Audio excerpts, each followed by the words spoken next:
सीधा ज अपने लई जईशुं हवामान विभागनी प्रेस कॉन्फ्रेंस में। वो उसकी जो रेंज होगी डिक्रीज होने के लिए वो 1 से 2 डिग्री सेल्सियस के आसपास होगी। गुजरात में जो मानसून प्रोग्रेस की नॉर्मल डेट है वो 15 जून है। 15 जून के आसपास ही मानसून प्रोग्रेस होगा गुजरात रीजन के आसपास। आज फिशरमैन की कोई वार्निंग नहीं है और जो मतलब कोस्टल में विंड प्रिवेल करेगी वो wind mainly south westerly wind रहेगी। ठीक है सर। 2 दिन पहले मॉनसून की स्टार्ट हुई है, गुजरात में 15 को स्टार्ट होगा, 17 तक रहेंगे। 15 जून का जो नॉर्मल डेट है उससे प्लस माइनस जो 5 दिन होते हैं ये कंसीडर करके मॉडल एरर के साथ चलते हैं जो गुजरात के ऊपर मानसून प्रोग्रेस होगा।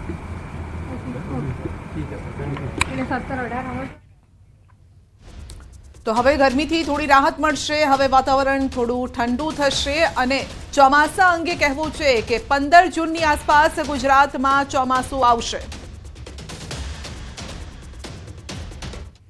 तो राजकोट अग्निकांड केसमां महत्वना समाचार। एसआईटी वड़ा सुभाष त्रिवेदी पहोंच्या पोलीस भवन। राजकोट फायर ऑफिसर इलेश खेर पण पहोंच्या। हालमां फायर ऑफिसर इलेश खेरनी पूछपरछ शरू करवामां आवी छे।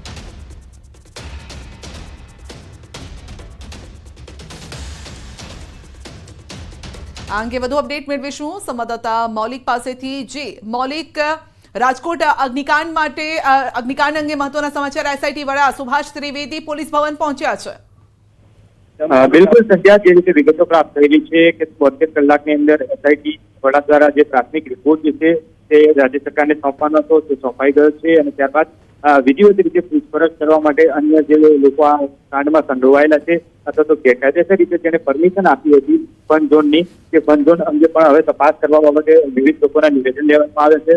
ગઈકાલે પણ તેમણે પ્રેસ કોન્ફરન્સ કરી અને આ બાબતે માહિતગાર કર્યા હતા કે આઈપીએસ અને આઈઆરએસ અધિકારીઓ કોઈ આમાં સંડોવાયેલા છે પણ તેમની પણ પૂછપરછ કરવામાં આવશે। તો અત્યારે હાલ જે છે તે પ્રાથમિક તબક્કે જે અલગ અલગ આઈપીએસ અને આઈઆરએસ અધિકારીઓ છે તેમની પૂછપરછ શરૂ કરવામાં આવી છે પરંતુ હાલના તબક્કે જે માત્ર એસપી ફાયર ઓફિસર જે છે તે અહીંયા પહોંચ્યા હતા પોલીસ ભવન અને પોલીસ ભવન ખાતે તેમની પૂછપરછ શરૂ કરવામાં આવી છે। થોડીક સમય પહેલા એસઆઈટીના વડા સુભાષ ત્રિવેદી છે તે તેમની ઓફિસ ખાતે પહોંચ્યા હતા અને હવે ઇલેશ ખેરની પૂછપરછ જે છે તે શરૂ કરવામાં આવી છે। જી મૌલિક, આપનો આભાર।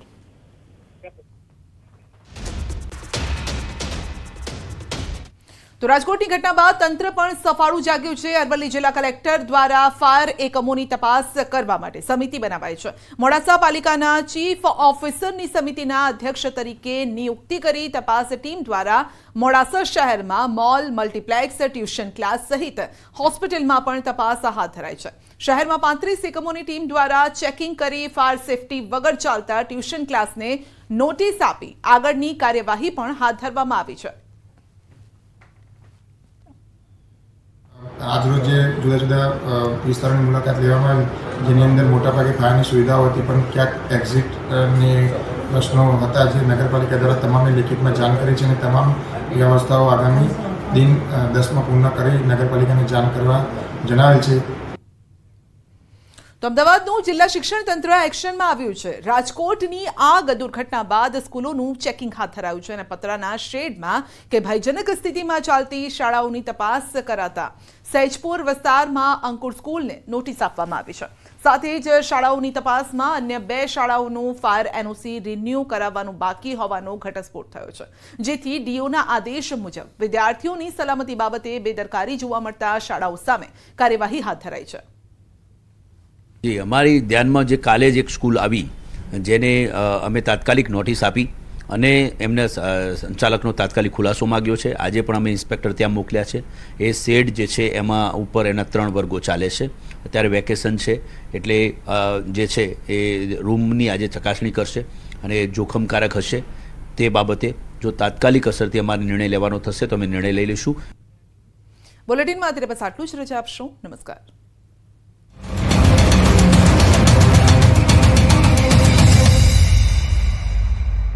કોઈ મામૂલી બને તેનો પ્રયાસ કર્યો હતો। બસ આ જ વાતનો ખાર રાખી પોલીસે 42 લોકો વિરુદ્ધ નામજોગ અને 700 લોકોના ટોળા વિરુદ્ધ ફરિયાદ દાખલ કરી, જેની જાણ થતાં જ ગામના પુરુષો એક બાદ એક ગાયબ થવા લાગ્યા। થોડા સમયમાં જ આખું ગામ પુરુષ વગરનું થઈ ગયું. હવે મહિલાઓ ઘરે અકેલી છે. ગામમાં ન્યૂઝ 18 ગુજરાતીની ટીમ પહોંચી તો અમને માત્ર અહીં મહિલાઓ અને બાળકો જ જોવા મળ્યા. મહિલાઓએ કહ્યું કે ગામમાં એક પણ પુરુષ ન હોવાથી બધા જ કામ અટકી ગયા છે. ઘર જાણે સૂના થઈ ગયા છે. મહિલાઓને પણ જાણ નથી કે તેમના ઘરના પુરુષો અત્યારે ક્યાં છે. એટલું જ નહીં, મહિલાઓનો દાવો છે કે પોલીસ ગામમાંથી કોઈને જવા દેતી નથી કે ગામમાં કોઈને આવવા દેતી નથી. એવામાં રાશન ખૂટી રહ્યું છે, રોકડ રકમ પૂરી થઈ રહી છે, જેને લઈને સવાલો ઉઠ્યા છે કે શું રાંધવું અને બાળકોને શું ખવડાવવું. ઘરની મહિલાઓ માંગણી કરી રહી છે કે સરકાર આ અંગે કોઈ રસ્તો કાઢે. ફતેપુરા તાલુકાના મુખ્ય મથક ફતેપુરા એપીએમસી માર્કેટિંગ યાર્ડમાં અન્ન અને નાગરિક પુરવઠા નિયામકની કચેરી ગાંધીનગરની ટીમ દ્વારા સુભાષચંદ્ર પ્રભુદયાલ અગ્રવાલની પેઢીમાં ઓચિંતી રેડ કરવામાં આવી હતી. 2 દિવસથી ચાલી રહેલી આ તપાસમાં 15 ટન ઘઉં, 21 ટન ચણા અને 240 કિલો ચોખાનો જથ્થો સીઝ કરાયો. શ્રીજી એગ્રો ઇન્ડસ્ટ્રીઝ વડોદરાને વેચાણ કરેલ જથ્થાના બિલને ક્રોસ વેરિફિકેશન કરવા તેમજ તપાસણી કરવા માટે મદદનીશ નિયામક ગાંધીનગરની ટીમ નિયુક્ત કરવામાં આવી. જે સંદર્ભે અન્ન અને નાગરિક પુરવઠા વિભાગે ફતેપુરા એપીએમસી માર્કેટિંગ યાર્ડ ખાતે આવેલ પેઢીના પરવાનેદાર સંચાલક સુભાષચંદ્ર પ્રભુદયાલ અગ્રવાલની પેઢીની આકસ્મિક તપાસ કરવામાં આવી હતી. ચકાસણી દરમિયાન મળી આવેલ શંકાસ્પદ અનાજનો જથ્થો જોઈને મદદનીશ નિયામકની ટીમ તેમજ ઉપસ્થિત તમામ અધિકારીઓ ચોંકી ઉઠ્યા હતા. આ સુભાષચંદ્ર પ્રભુદયાલ અગ્રવાલની પેઢીમાંથી 15,270 કિલોગ્રામ ઘઉં, 21,000 કિલોગ્રામ ચણા અને 240 કિલોગ્રામ ચોખાનો જથ્થો સીઝ કરવામાં આવ્યો હતો. બનાસકાંઠામાં 45 ડિગ્રી ગરમીમાં લોકો ત્રાહિમામ પોકારી ઉઠ્યા છે. ત્યારે ધાનેરાની મામલતદાર કચેરીમાં સુવિધાનો અભાવ જોવા મળ્યો. અહીં કુલર તો મુકાયા, પરંતુ તેમાં પાણીનું ટીપું ન આવતા અરજદારો પાણી વગર વલખા મારે છે. પીવાના પાણીની સુવિધા જ ન હોવાથી ધાનેરા મામલતદાર કચેરી અને નાયબ કલેક્ટર કચેરીમાં પડેલા પાણીના કુલર ધૂળ ખાઈ રહ્યા છે. ધાનેરા નાયબ કલેક્ટર કચેરીમાં પણ પીવાના પાણીના નામે મીંડું હતું. નાયબ કલેક્ટર કચેરીમાં વોટર રૂમમાં લાગેલ પાણીના કુલર ધૂળ ખાઈ રહ્યા હતા. એક તરફ ગરમીના લીધે લોકો પરેશાન છે, બીજી તરફ અરજદારો માટે સરકારી કચેરીમાં લાગેલ વોટર કુલર બંધ હાલતમાં છે. ગરમીના તરખાટના કારણે અરવલ્લી પંથકના લોકો, પશુપાલકો અને ખેડૂતોના માથે હવે નવો ખતરો મંડરાયો છે. ગરમીના પ્રકોપના કારણે અરવલ્લી પંથકના તળાવો મેદાન બની ગયા છે અને ખેડૂતોની ચિંતામાં વધારો થયો છે. અરવલ્લીમાં 521 તળાવોમાંથી 400થી વધુ તળાવોમાં તો તળિયા દેખાવા લાગ્યા છે, જ્યાં પવનની લહેરો સાથે પાણી લહેરાઈ રહ્યું હતું. જ્યારે કાંઠે પાણીની લહેરો ટકરાતી હતી, જેનામાં હજારો જીવ સમાયેલા હતા, જેના આશરે લાખો જીવ રહેતા હતા, તે જ તળાવના તળિયે આજે ધૂળની ડમરીઓ ઉડી રહી છે. ધમધોકતા તાપમાં પાણીની અછત વર્તાઈ રહી છે. અંગ દઝાડતી ગરમીના કારણે મેશ્વો, વાત્રક, માજુમ નદીઓ પર આવેલા ચેકડેમોમાં જ્યાં થોડા ઘણા પાણી હતા, તે પણ આકરા તાપમાનના કારણે ઉડી ગયા છે. તળાવના તળિયા દેખાતા પશુઓ પાણી વગર વલખા મારે છે. પાણી આપોની પોકાર કરી રહ્યા છે. એટલું જ નહીં, પશુઓના જીવન સહારો છીનવાઈ રહ્યા છે. ઘાસચારો સુકાઈ ગયો છે. મેઘરજ ભિલોડામાં તો સિંચાઈના પાણી વગર હજારો હેક્ટર જમીન ખુલ્લા મેદાન જેવી બની ગઈ છે. જો હવે ચોમાસું ખેંચાશે તો અહીંયા દુષ્કાળ જેવી સ્થિતિનું નિર્માણ થશે. કેરળમાં કાલે ચોમાસાના થઈ શકે છે શ્રી ગણેશ. 24 કલાકમાં કેરળ પહોંચી શકે છે ચોમાસું. કેરળ અને પૂર્વોત્તર એક સાથે પહોંચી શકે છે ચોમાસું. કેરળથી હજુ 100 કિલોમીટર જેટલું દૂર ચોમાસું.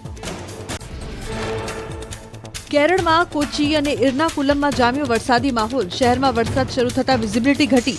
અનરાધાર વરસાદથી વાહન ચાલકોને પડી હાલાકી. રસ્તા પર પાણી વહેતા થયા. નમસ્કાર, આપ જોઈ રહ્યા છો ગુજરાતની number 1 news channel news 18 Gujarati. આપણું ગુજરાત સાથે હું છું સિદ્ધાર્થ ધોળકિયા. મહત્વના સમાચારથી કરીએ શરૂઆત. ગુજરાતીઓ હવે આંધી વંટોળ સાથે વરસાદ માટે તૈયાર રહેજો. ગુજરાતીઓને ગરમીથી રાહત મળી છે. હવે ગુજરાતીઓ ગરમી માટે નહીં, આંધી વંટોળ અને વરસાદ માટે થઈ જજો તૈયાર. ગુજરાતમાં ચોમાસાનું કાઉન્ટડાઉન શરૂ થઈ ગયું છે. પ્રી મોન્સૂન એક્ટિવિટી શરૂ થઈ ગઈ છે. એટલે ગુજરાતમાં 2-3 દિવસથી ગરમીથી રાહત મળી રહી છે અને પવનની દિશા પણ બદલાઈ ગઈ છે. હવે ગુજરાતમાં 3 દિવસ સુધી આંધી વંટોળ જોવા મળશે. 3 દિવસ સુધી 4 જિલ્લામાં ભારે પવન ફૂંકાશે. ગુજરાતના 4 જિલ્લામાં આંધી વંટોળની આગાહી હવામાન વિભાગે કરી છે. હવામાન વિભાગના કહેવા પ્રમાણે કચ્છ, બનાસકાંઠા, પાટણ, સુરેન્દ્રનગરમાં આંધી વંટોળને કારણે વિઝિબિલિટી ઘટી શકે છે. સમગ્ર ગુજરાતમાં 3 દિવસ સુધી તેજ પવન ફૂંકાઈ શકે. પવનની ગતિ પ્રતિ કલાક 25 થી 30 કિલોમીટરની હોઈ શકે, જે દરિયામાં તેજ પવન પણ ફૂંકાઈ શકે. 4 દિવસ સુધી માછીમારોને દરિયો ન ખેડવા તાકીદ.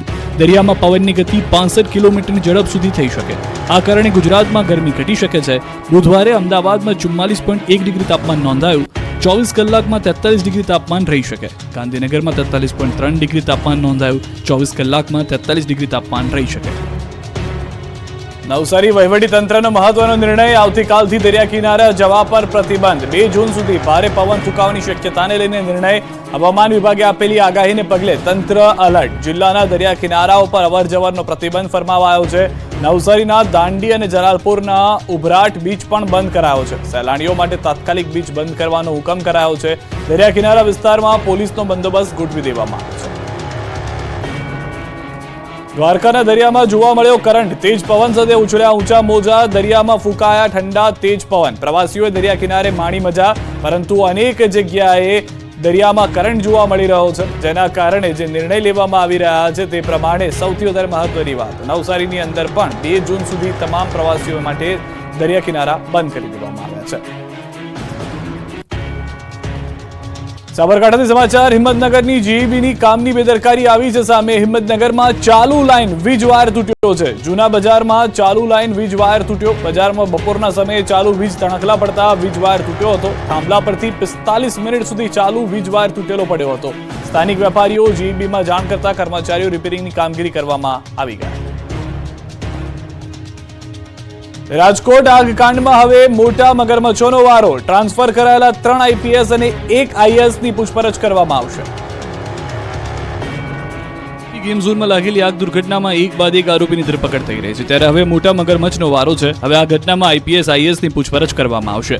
આ નિર્ણય ગાંધીનગર ખાતે એસઆઈટીના સભ્યો સાથે ગૃહ રાજ્યમંત્રીની સમીક્ષા બેઠકમાં થયો છે.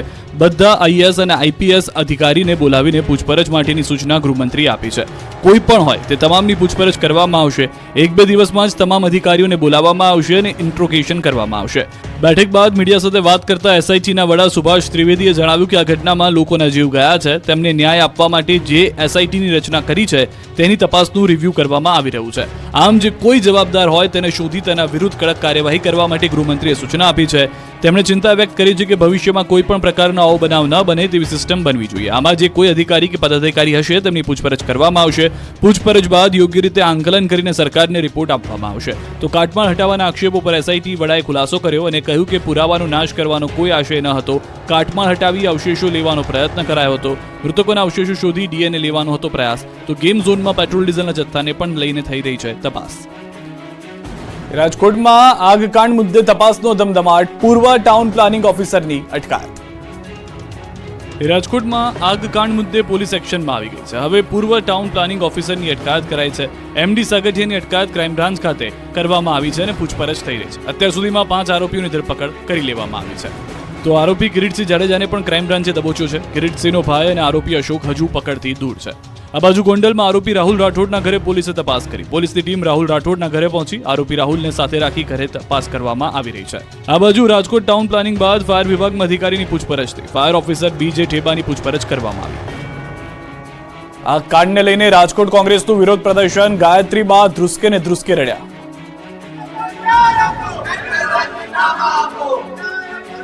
રાજકોટ ટીઆરપી ગેમ ઝોન અગ્નિકાંડ મામલે કોંગ્રેસ આક્રમક મૂડમાં જોવા મળી રહી છે. કોંગ્રેસ દ્વારા કલેક્ટર કચેરી ખાતે વિરોધ પ્રદર્શન કરવામાં આવ્યું. વિરોધ પ્રદર્શન બાદ કોંગ્રેસના આગેવાનો દ્વારા સૂત્રોચ્ચાર કરી કલેક્ટરને આવેદનપત્ર આપવામાં આવ્યું.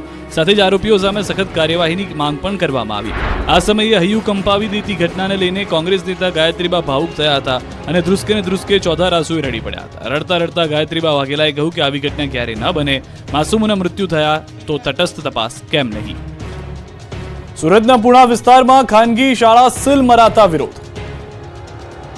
રાજકોટમાં આગની ઘટના બાદ ગાઢ નિંદ્રામાં સૂતેલું તંત્ર સફાળું જાગી ગયું છે. દેખાડો કરવા રાજ્યભરમાં ફાયર સેફટીને લઈને તપાસના નાટક શરૂ કરાયા છે. ત્યારે સુરતના પુણા વિસ્તારમાં ખાનગી શાળાઓમાં સીલ મારી દેવામાં આવી. શાળા બંધ કરાતા વિરોધનો વંટોળ શરૂ થયો. પુણા ગામમાં ફાયર અને પાલિકાની ટીમે તપાસ હાથ ધરી હતી. 20 વર્ષથી ચાલતી નાલંદા શાળામાં ફાયરને લઈને તપાસ કરવામાં આવતા આ શાળામાં ન તો કોઈ ફાયરના સાધનો હતા, ન તો ફાયર એનઓસી હતી. છતાં ગેરકાયદે 20 વર્ષથી બિલ્ડિંગ ધમધમી રહ્યું હતું, જેથી શાળાને સીલ કરાતા ખાનગી શાળા મંડળ સંચાલન સમિતિ દ્વારા વિરોધ કરવામાં આવ્યો. સમિતિ દ્વારા ફાયરની એનઓસી હોવા છતાં બિલ્ડિંગ ગેરકાયદેસર બતાવી સીલ કરાઈ હોવાના આક્ષેપ કરાઈ રહ્યા છે.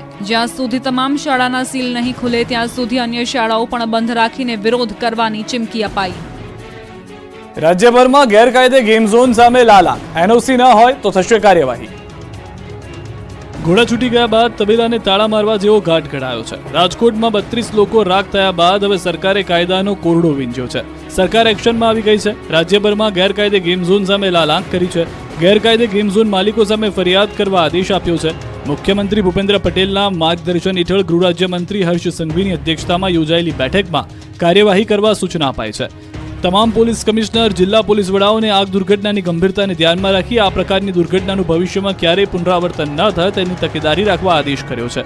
સાથે જ ગેરકાયદે ચાલતા ગેમ ઝોનમાં ચેકિંગ કરવા, ગેમ ઝોનનું ફાયર એનઓસી ન હોય તથા લાયસન્સ મેળવેલું ન હોય, નિયમોસર કાર્યવાહી કરેલી ન હોય તો માલિકો વિરુદ્ધ એફઆઈઆર દાખલ કરવા આદેશ આપવામાં આવ્યો છે.